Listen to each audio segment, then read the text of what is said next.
안녕하세요, 하나입니다. 오늘은 본격적인 토폴로지 연습을 해보려고 합니다. 이 영상을 처음 보시는 분들은 이전 토폴로지 영상을 보고 오시면 도움이 되실 겁니다. 타임라인을 설정해 두었으니 재생바에 마우스를 올리시면 원하는 곳을 빠르게 찾으실 수 있습니다. 그럼 시작합니다. 모델러는 토폴로지의 흐름을 지배한다. 제가 한 말입니다. 참고로 하나는 모델러가 아닙니다. 먼저 버텍스 엣지 페이스의 흐름의 규칙을 알아보겠습니다. 컴포넌트들은 기본적으로 루프를 할 수 있습니다. 하지만 어떠한 순간에는 루프가 아예 되지 않거나 잘 돌다가 끊기는 경우가 있습니다. 이게 어떤 원리로 움직이는지 아는 것이 토폴로지의 기초를 다지는 데 도움이 될 것입니다. 페이스부터 보겠습니다. 기본적으로 페이스의 방향은 닿는 방향의 맞은편에 있는 페이스로 이동합니다. 그렇기에 페이스는 사각형일 때만 이동하고 삼각형이나 엔곤일 때는 갈 방향을 잃어 루프를 멈춥니다. 이 규칙을 잘 이해하면 페이스가 어떻게 흐르는 줄 알고 우리가 직접 페이스의 흐름을 잡아줄 수도 있습니다. 이렇게 복잡한 토폴로지의 페이스가 어떻게 흐르는지 보겠습니다. 여기서 루프를 한다고 하면 페이스는 한 칸씩 넘어서 여기서 끝날 것입니다. 실제로 루프를 하면 정확하게 일치합니다. 규칙을 이용하여 이런 플랜에서 페이스의 흐름을 임의로 바꿔줄 수 있습니다. 이렇게 원하는 모양을 만든 후에 익스트루드로 뽑아내어 원하는 모양을 만들어줄 수도 있습니다. 엣지 역시 간단합니다. 엣지는 버텍스에 모이는 엣지가 4개인 경우 루프가 가능하고 3개나 5개 이상인 경우에는 루프가 끊깁니다. 3개나 5개인 경우 역시 갈 방향을 정확하게 잡지 못하기 때문입니다.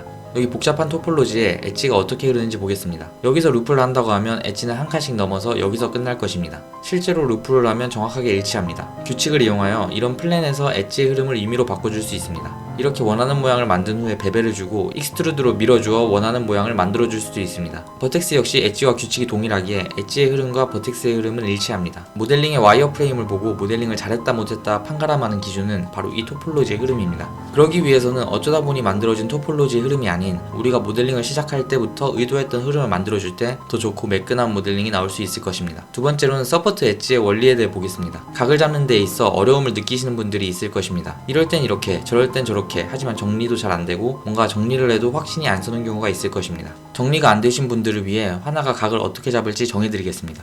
각을 잡는다는 것은 3번을 눌렀을 때 모양이 뭉개지지 않고 보기에 각져 보이게 하는 토폴로지 스킬입니다. 하지만 각도 여러 종류의 각이 있고 와이어 정리도 쉽지 않기에 천천히 들어가 보도록 하겠습니다. 먼저 원리부터 알아야 편할 것입니다. 3번을 누르게 되면 버텍스들은 인접해 있는 버텍스들을 당기고 당겨집니다. 버텍스는 바로 한 칸 옆에 있는 버텍스의 영향을 받으며 두 칸 옆에 있는 버텍스는 기존 버텍스에게 단 1%의 영향도 주지 못합니다. 여러 모양의 각이 있을 텐데 저는 두 종류로 나눠보겠습니다. 첫 번째는 0도부터 180도 사이의 각, 두 번째는 180도부터 360도 사이의 각입니다. 이 두 종류의 각의 서포트 엣지를 제대로 잡을 수 있으면 대부분의 각은 별 문제 없이 잡을 수 있을 것입니다. 첫 번째 0도부터 180도 사이의 각을 보겠습니다. 각을 잡는 가장 기본적인 라인은 이렇습니다. 우리는 이 각의 엣지 모양을 기준으로 하겠습니다. 기준 플랜을 우리가 각을 잡을 오브젝트와 비슷하게 만들어 보겠습니다. 그러면 이러한 모양이 나오는데 인서트 엣지 루프트를 이용하여 이와 같은 모양으로 엣지를 넣어줍니다. 익스트루드를 하고 올라온 곳에 서포트 엣지를 넣어주겠습니다. 3번을 누르면 각이 잡힌 것을 확인하실 수 있습니다. 조금 더 날카롭게 잡고 싶으면 모서리에 있는 엣지의 위치를 좀 더 가깝게 밀어주면 됩니다. 이 친구도 각을 잡아 보겠습니다. 기준 플랜을 또 데리고 와 우리가 각을 잡을 오브젝트와 비슷하게 만들어 보겠습니다. 그러면 이러한 모양이 나오는데 이와 같은 모양으로 엣지를 넣어주겠습니다. 익스트루드를 하고 올라온 곳에 서포트 엣지를 넣어줍니다. 3번을 누르니 이 또한 각이 예쁘게 잡혔습니다. 직각의 각도 마찬가지일 겁니다. 각을 잡고 익스트루드 후 서포트 엣지를 추가하면 각이 잘 잡힌 것을 확인하실 수 있습니다. 이 친구도 각을 잡아 보겠습니다.